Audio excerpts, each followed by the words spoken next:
Welcome back. Now we're going to add the wind to our simulation, but first we have to do one tweak to our vaporizer, which is really important.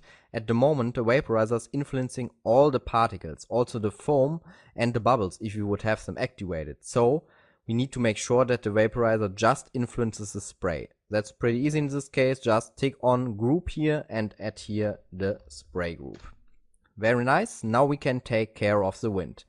There are several options to add wind in here, but I think the most convincing and most controllable is to build our own volume velocity outside in SOPs. So let's jump back up, create a new geometry node here, drop it down, let's call it wind, dive inside here, and first we need to have a bounding box. So let's drop down a box, increase the scale so it captures the whole area where our boat will be driving.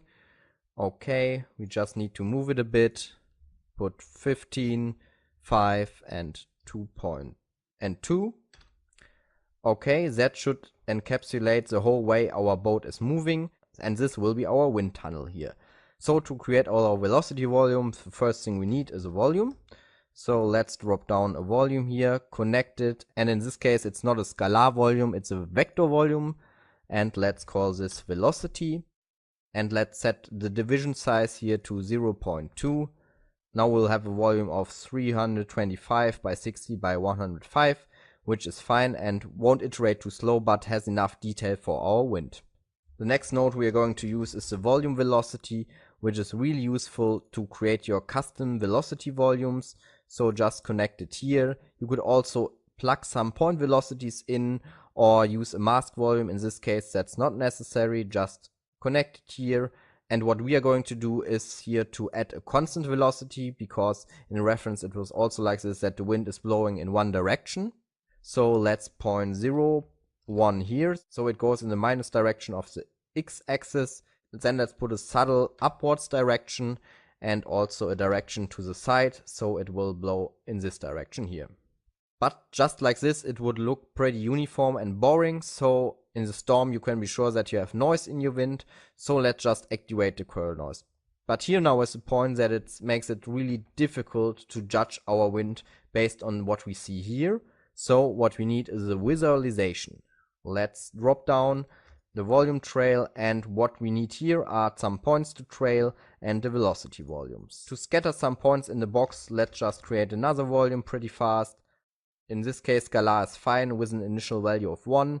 Just connect it, you have your volume, pretty low res, increase uniform sampling divisions to 50, and let's scatter points in our volume.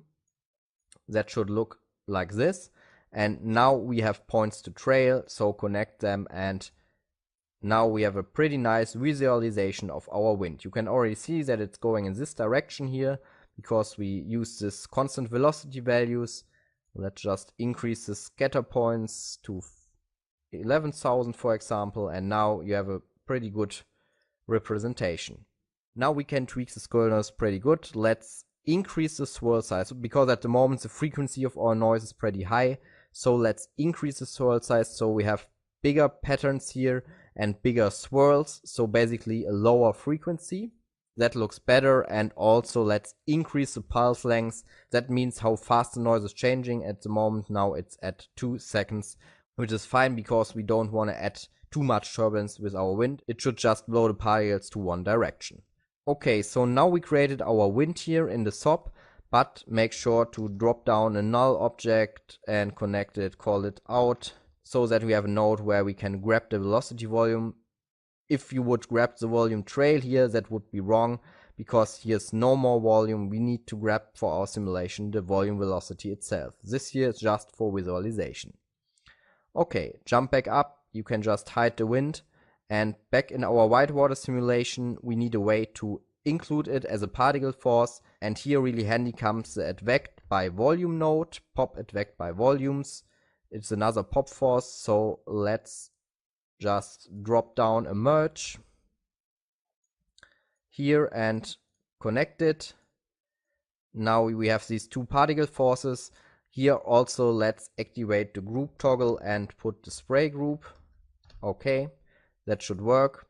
Now we need to point it to our volume velocity box. So in the top level, it's fine. Browse here. Let's see. It should be called wind, and it's here the out node that we need. So hit accept, and now it should be connected. Here we will also change the settings a bit. I experience the best results with advection type. Update force is fine, but even if it sounds like this, we don't want to treat it as wind. We just want to use the force scale, put it to 2, and for the velocity scale we will also increase it to 1.58. So we see a bit more influence of our wind. To see if these values are fine, we will do another flipbook also to compare it to the previous version without the wind. So bring up the flipbook once more and make sure you get a new sequence. This is still the flipbook from a previous clip so that we can compare it. Just hit here, make sure you look through our render cam and hit the flipbook button, make sure the value is fine, 100 to 140, that's fine, and hit the accept key. Let it generate. Just a short explanation why we hadn't used the feature treat as wind. When you activate this toggle, then it tries to match exactly this wind velocity also with drag, and that's not what we want because that would also minimize the effects of our other forces. We just want to add the wind force on top. So the flipbook is done, and you can see already back here that the wind is taking over the particles when they are in the air. So there's a huge difference between these two flipbooks, and that's fine. We can see that the wind has a quite heavy effect, but it's not over exaggerated. If we just quickly check the reference, there you can see that when the white water is in the air, it also gets blown away pretty fast by the wind. So that's working fine, and that was also the goal of this clip. So in the next one we will introduce one more custom force with a SOP solver to keep the particles together in a few frames after the emission even more. See you there.